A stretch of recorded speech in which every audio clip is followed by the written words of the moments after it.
Hello and welcome to PeatDataHub. In this tutorial we will be showing you how to add supplementary information to your sites, wells or eyes on the Bog Monitoring Sites. First, decide at which level you'd like to add a file. For example here I am selecting the Peatland site level. Then navigate to the paperclip icon. Select Add Supplementary Data in the top right hand corner and browse for the file that you wish to add. You must give it a title,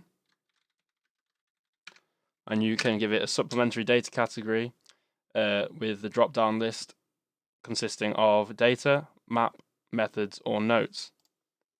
You can then give a long form description if you wish to explain the purpose of the file further.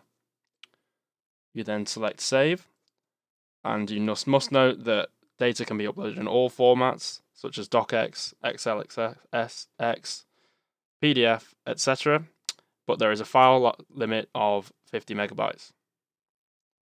Once the data is uploaded, it will appear here, and you are done.